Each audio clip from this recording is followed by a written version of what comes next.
It's Wednesday, it's March 9th, 2022.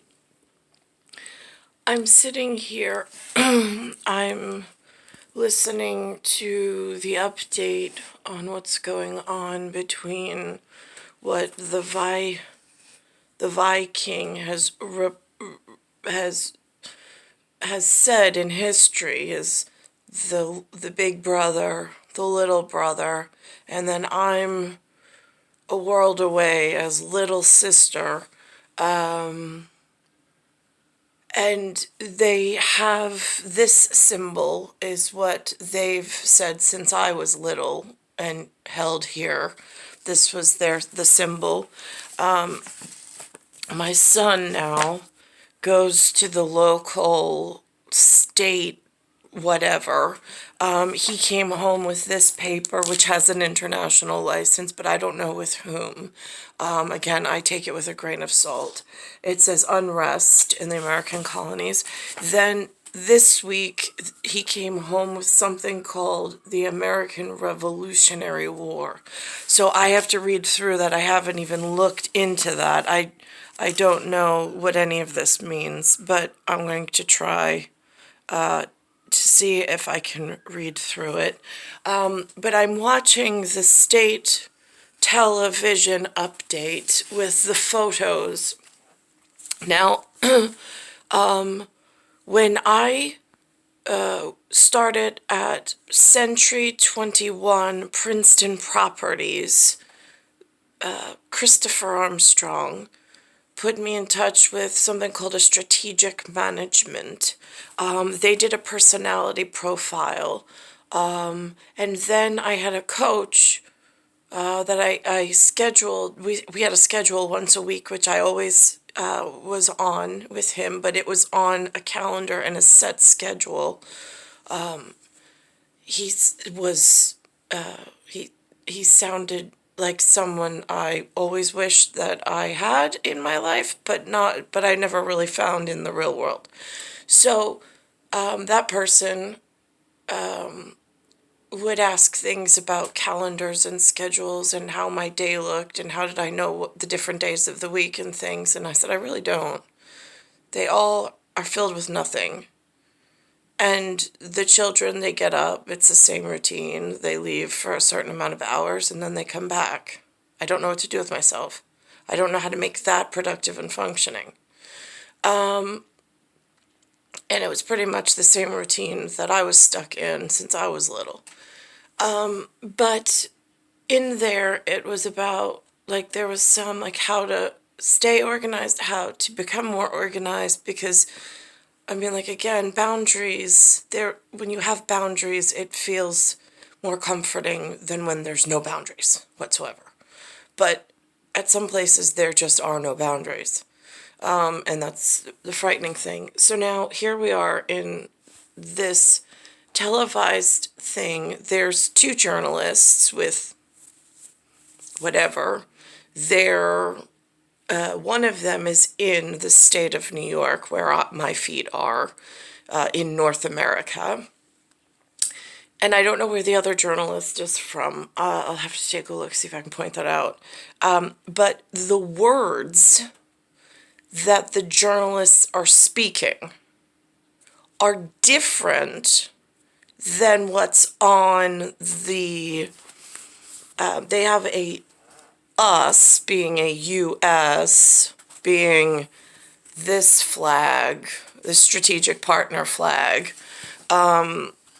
They have a source report, supposedly, from the U.S. about energy and about supply of crude oil and petroleum. But then the speaker, if I just analyze that and pause, it has interesting Canada 51 and whatever %, and then everybody else is in some lower ratio, including Russia. But then there's a And there's a color differential between Canada and Russia. But then there is this overlay, like a second dimension of speaking. And when I pause and analyze and I go back, the words, the woman is speaking on gas, G-A-S, not on crude oil and petroleum. So again, this leaves me with more confusion because I'm also looking at the messenger and I'm like, right, well, of course it's not going to be, like, nothing coming out of its mouth is correct. Nobody's going to give it confidential information. It has some of the colostomy that it just keeps spreading all over the place, which is part of, like, the main problem. So this is what it looks like in real life, in real action. Unfortunate power of disinformation. Yeah, there's no doubt about it. Yeah, no doubt about it. Tony, we'll check back in with you a little bit later. Thank you so much. Gas prices had already hit an all-time high before President Biden announced the U.S. would ban oil imports from Russia. So now he's speaking about gas and oil imports. So what could that mean for our economy and Russia's war on Ukraine? Joining us now is Halima Croft. Now, is this the not us educating themselves? Because he's part of Sports Book and Sports Arena, which I have no clue what that actually means in the real wide reality of human involvement in, like, oh, they broke some stuff. Oh, they really did. And then this woman who seems very well versed and very well educated, she also seems to have this driving force behind her of, like, perhaps she was given some kind of, like, army dad intro, or either she's related to, or she might have served herself.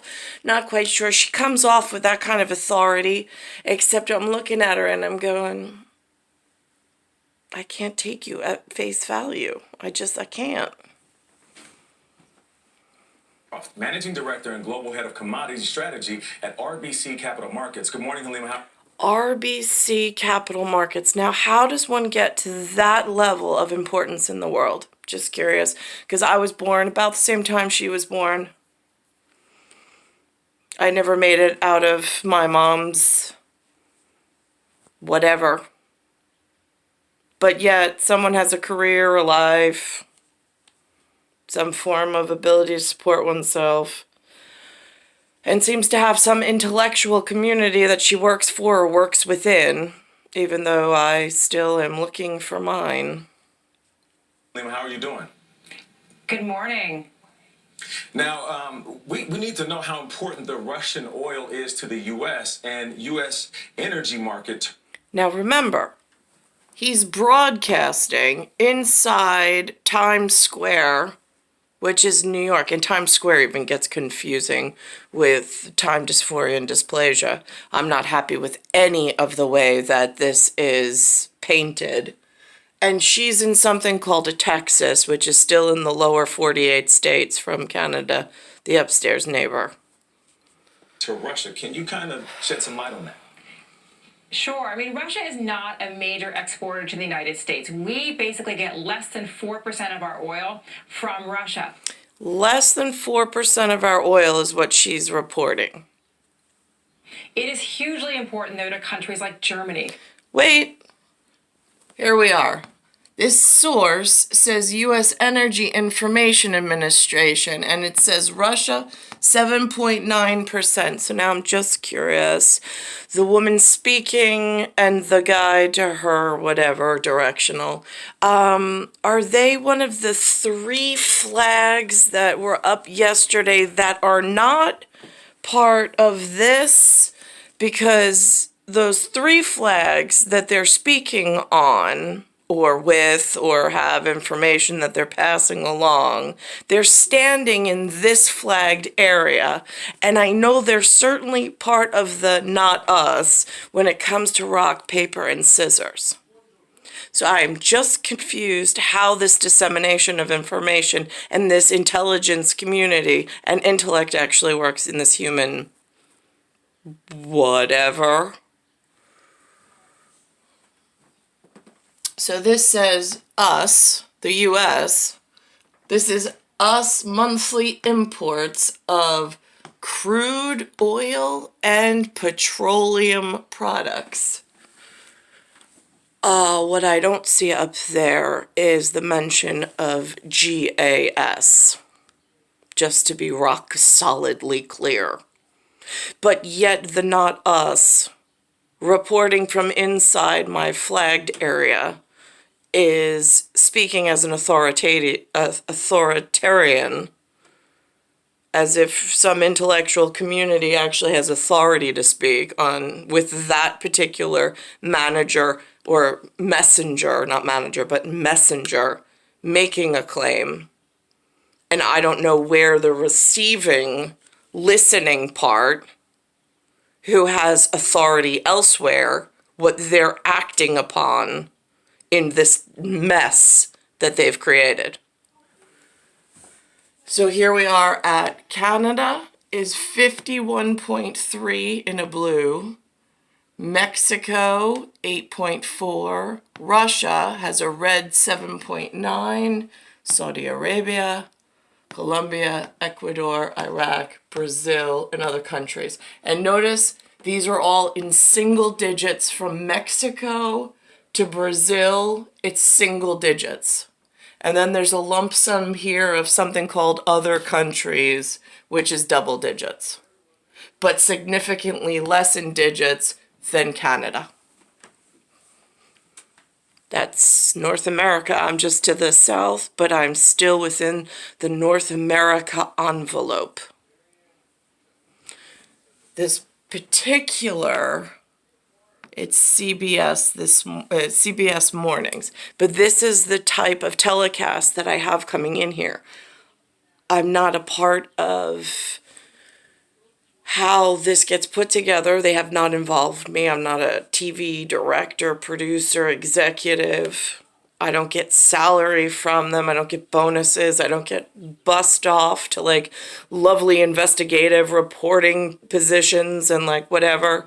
I get locked in a room, my mother's room, where I'm warring out of because I absolutely hate this earth and this world. And I'm looking at just how many mistakes the humans are making and going, the way that they claim that things work just doesn't even make sense on a, like, if I take all of the human out of it and I analyze it as just a functioning system, I mean, this makes sense. This I get completely. It's when you put the human back in and then the messenger doesn't match the rock, paper, scissors for which it's speaking on, gets confusing. Now, if she was in a flagged operation elsewhere, and she had 2 flags up, and she was taking responsibility for her communications, being that she was given some authority and there's some protocol to chase on where the communications came from and where she's reporting to and to whom, it would make sense. But right now, it becomes really difficult. She's not rock, papers, and scissors, but she's inside the envelope of North America. I don't know who gave her ability to speak on behalf of an oil anything or gas. What intellect community is she part of? Germany takes 34% of their oil from. Germany is not even on here. Germany's lumped into other countries that remain anonymous.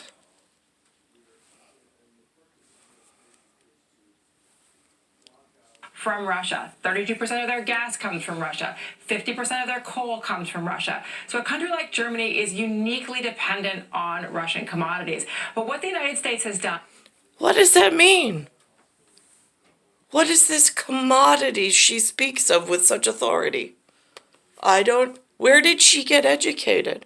Why don't I know how to speak on this, and why don't I have an audience that I can directly speak to, or I can directly be taken care of within as like a functioning little sister piece I mean, why on earth do I have to sit here in my mother's bedroom and act like a crazy woman on some video camera? But crazy woman, like crazy makes sense.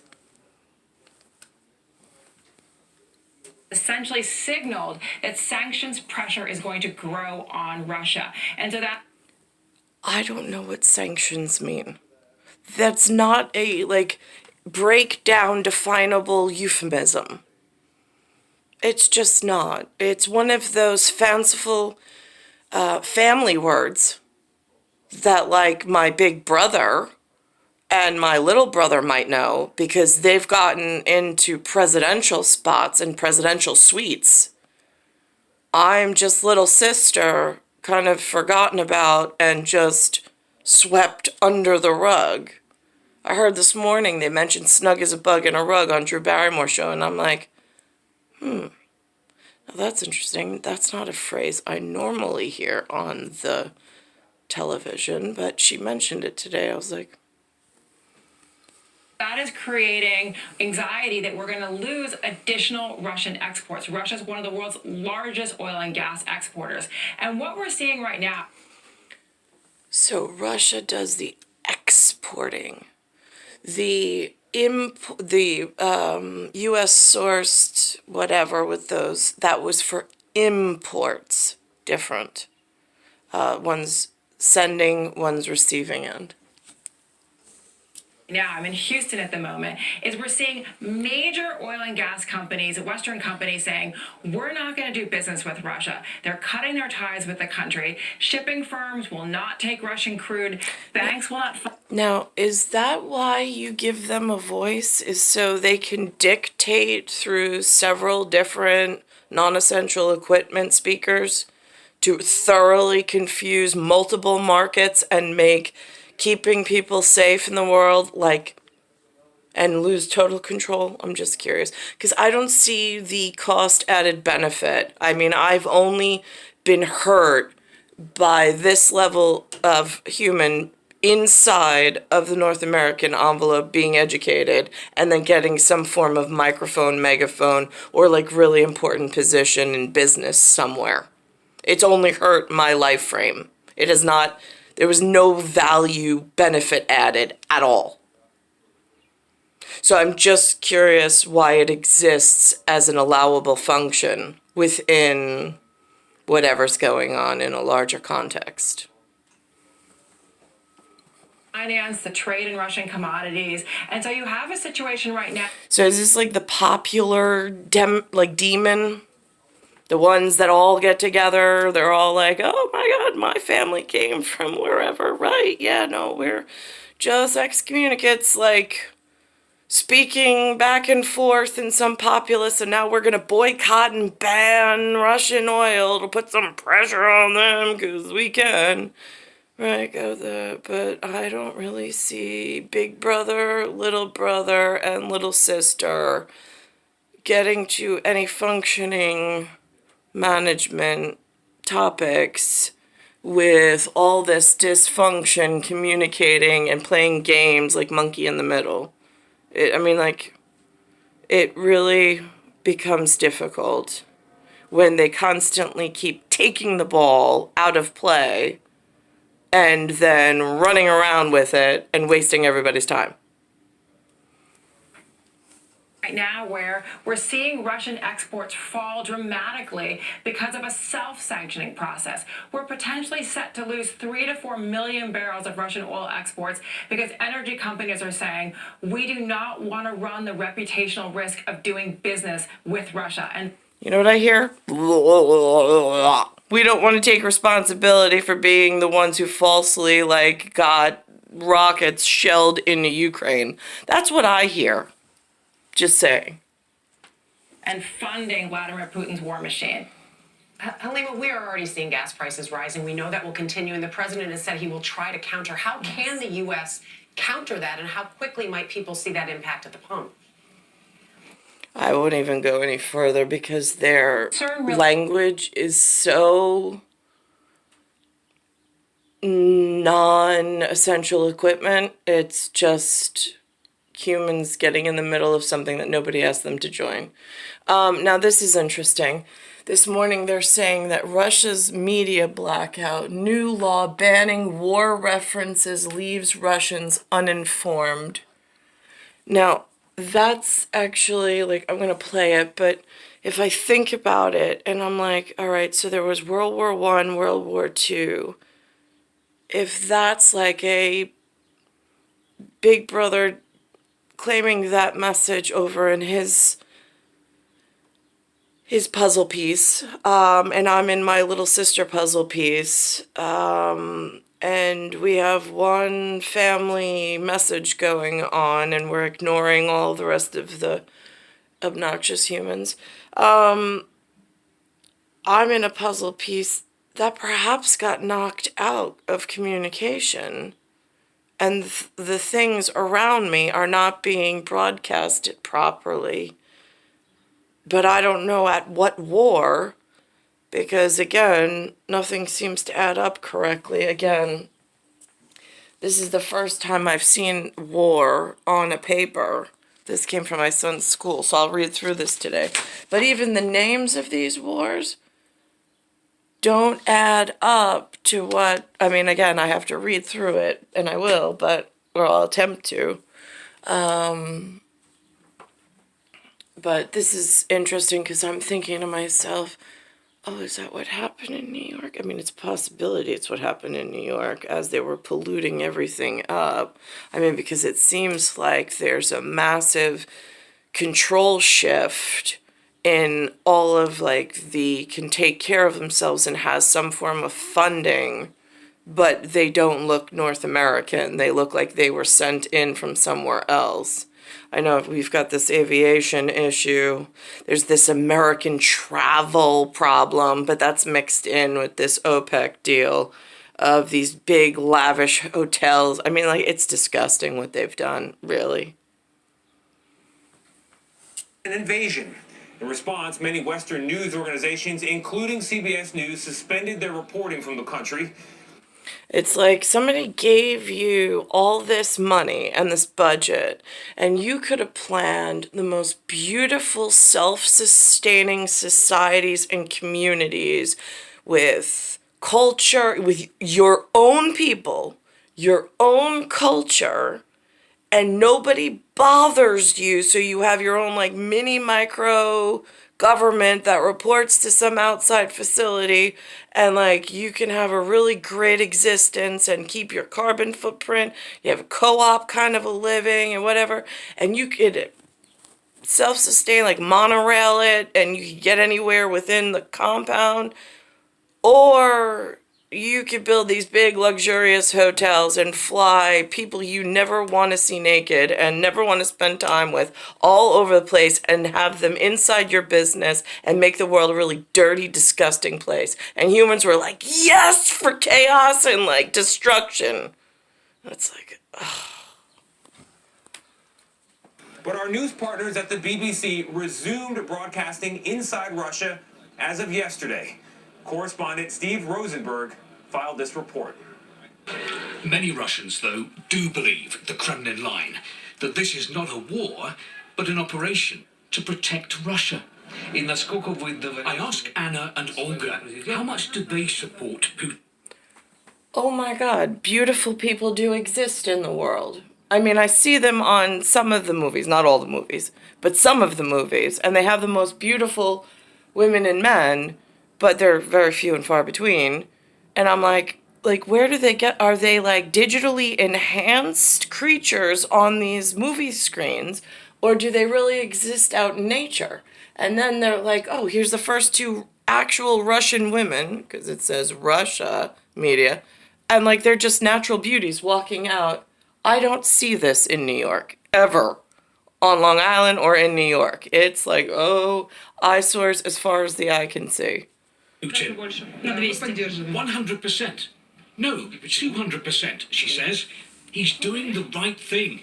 And that's what we've told our children. That is exactly what Vladimir Putin wants the public to think. The Kremlin is doing everything it can at home to control the narrative about what's happening in Ukraine. Virtually all independent Russian news outlets have been either blocked or shut down. You mean he's being a good leader, and while there's chaos elsewhere in the world, he is trying to be a good leader and keep his people separated from, it depends on And the new who's law telling the has made story, it I a criminal suppose. offence to spread what the authorities deem to be fake news about the Russian armed forces, punishable by up to 15 years in prison. Steve Rosenberg there of the BBC, which says it decided to resume work in Russia after, quote, careful deliberation. And guys, as I think of you in New York, I'll give you a measure of the success of that war on information. For the second time in 2 days, we've been told by Ukrainians fleeing the war that family inside Russia do not believe them. First, it was a brother not believing his sister, and now a grandmother is unable to convince her own sister in Moscow that her home city of Odessa is under threat.